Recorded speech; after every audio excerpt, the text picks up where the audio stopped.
ሆድሽ ውስጥ መድኃኒቱን አትፈልጊም? ሆድሽ ውስጥ መድኃኒቱን አትፈልጊም? ሆድሽ ውስጥ ልጅ የለም እንዴ? ሱማያ ትቀልዳለሽ እንዴ? አይ ይቅርታ ልጠይቅሽ። ይቅርታ ስጦታ ሱማያ ነው። ችግር የለም አላየች ወይ ሱማያ መድኃኒት ይሄ ነው እንዴ? ጨጓራ ይሄ ጨጓራ መድኃኒት ስለሰው ብለሽ መድኃኒት ትጠጣለሽ? አንቺ ፍቅር ነው ያገብተሽ ፍቅር ነው። በጣም ነው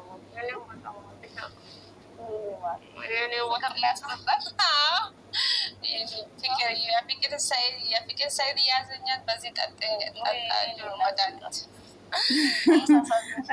አሰላሙ አለይኩም ወረህመቱላሂ ወበረካቱ።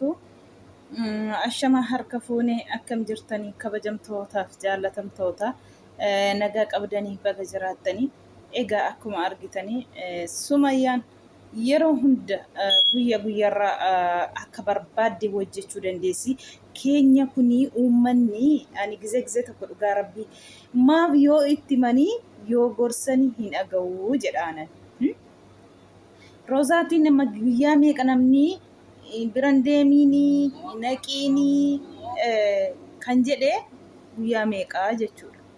Amala sababa qorichaatiin waamte yoo waamtu isheen dubartii gara biraa seeteetti dhaabattee eeddi kaameraa fuulduratti daqqashiste isheen kaameraa sanallee quban qabdu wallahi baay'ee tokko nama gaddisiisaa jechuudha.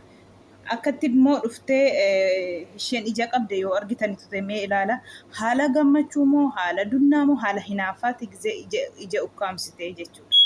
Tokko jedha. Lammaffaa immoo yoo isheen garaa ishee tuttumattu garaa kee keessa mucaan hin jirtu jettee washeen garaa tuttumattu mee ilaala.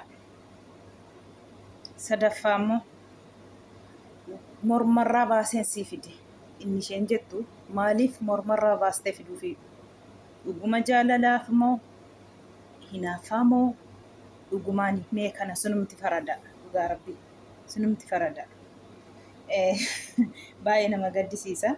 Abbaa bilbila abbaa argeetiin hedduma argeetti waamte kootuu jette buma barbaaddee jechuu akka barbaaddetti namni akka barbaaddetti isheen argatu isheen bilxiidha isheen sammuu qabdi. Keenyi kun yeroo yoom naqaa jedhama.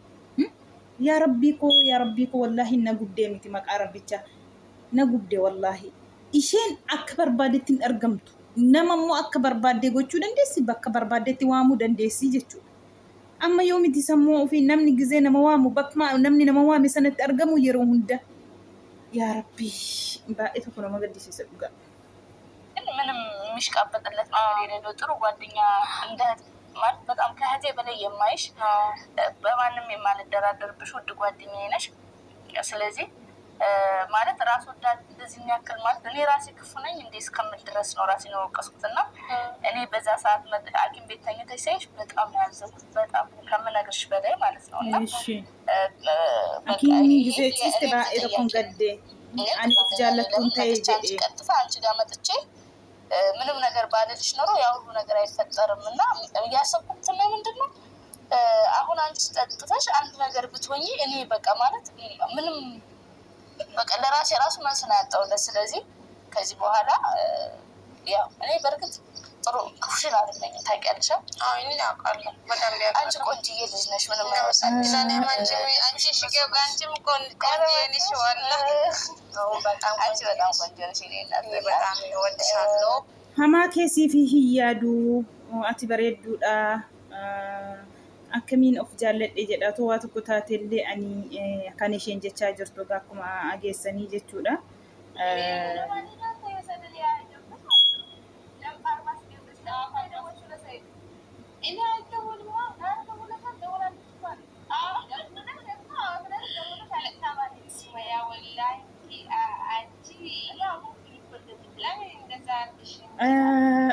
ammallee gaa Edden deemee daawwalte jedhee saayidii maaliif daawwalte lama hin daawwarshii jechaa jirti. Egaa akka haasoftutti ageessanii jirtu yaada. Ati bareedduudha ani hamaas yaadu garuu namaaf jettee akkamiin qoricha dhugdaa kan isheen jechaa jirtu jechuudha. Inni isheen mataa hungattu inni isheen tirarraatu mee maal jettu simmee fitinumti farada ani kana waa jechuuf isin ulfaata. firdiinan keessanii baay'ee tokko dhugaa rabbii ashqabaacummaa miti wayin immoo maaliif miti maaloo miti kan isheen jechaa jirtu baay'eessanii jirtu jedhee yaada. Roozaan gizee argitu sanatti naasuu miti nama duutee jechuudha.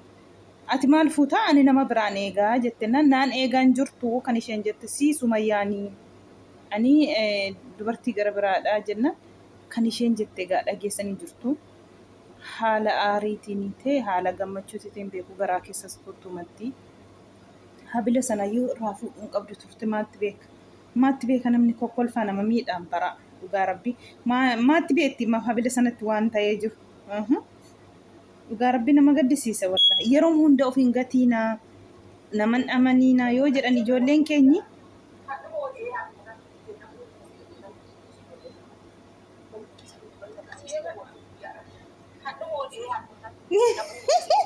amma gaddee manatti galtee immoo kan isheen jechaa jirtu goddanyaa ishee biratti galtee jirti ho'a galteedha viidiyoo waraabanii goddanyaa ishee wajjiniin jechuudha.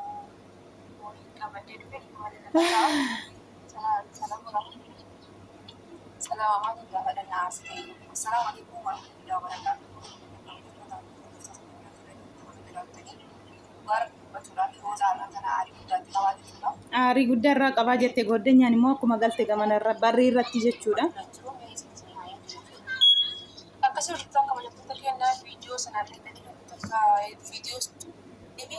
Akkaatiin qooda kiniinii dhuyti arginiitiin jira kootu kiniinii kana fudhadhu Ameerikarra boorsaa kiniinii hooma jedhuun harkaa bade situ gowwaadha malee beeku kootu kiniinii Ameerikarraa dhufee qoricha sanaa fi kootuutiif fudhadhu naan jette kan isheen jettu jechuudha. Goddanyaan ishee immoo aartis gowwaa situ gowwaadha jette aarte baay'ee tokko dubbataa jirti jechuudha.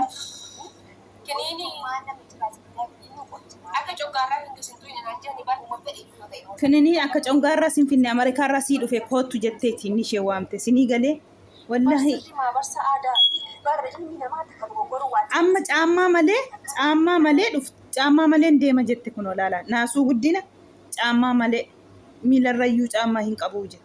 Wallahi baay'ee tokko nama gaddisiisa. Yeroo hunda bakka namni bilbiltee nama waamteetti maaliif argama? Mee namni kun maadha jedhamee yaadame sammuu Rooza yeroo hunda kana namni bakkuma kootu namaan jedhanii taqqanii argamu miti. Sammuu keessa lammaffaa gizee namni dabalee silkiitiin qaqayyaree nama hin beekne tokko yoo waan nama daawwalu dura akka isheen si goote barteetta lammaffaa maalajii itti deebite. Hin naqaatu Rooza gaafa duraa akkasitti bilbila namaatiin sii daawwalte har'allee bilbila namaatiin sii daawwalte jechuudha. Saayitii sanatti naqa'uu qabda turte to sammuun kee banaadha ta'e dhugaa rabbii maal godhu keenya wallahi laazim namni namiidha jedhee si yaadu argitanii garaa keessaa shirrii hin qabu. Ilaala isheen immoo tiisi boolla qotaa oolti dhugaa rabbii akkatti nama argatte argi ilaalaama. Amma sababa qoricha ishee liqimsiteef congaarraa keef Ameerikaarraa si dhufe kootu fudhu jetteeti kan isheen waamte jechuudha. Dhugaa rabbii baay'ee tokko nama gaddisiisa wallahi. Maa sababni amma kanaa dhugaa rabbii gizee tokko namni gizee tokko dogongora gizee lama maayi.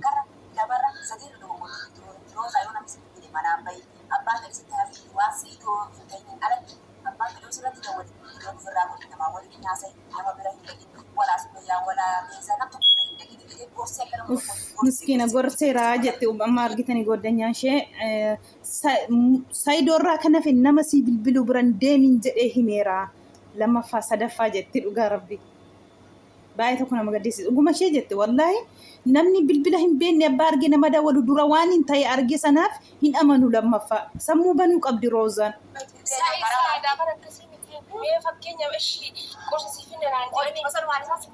Qoricha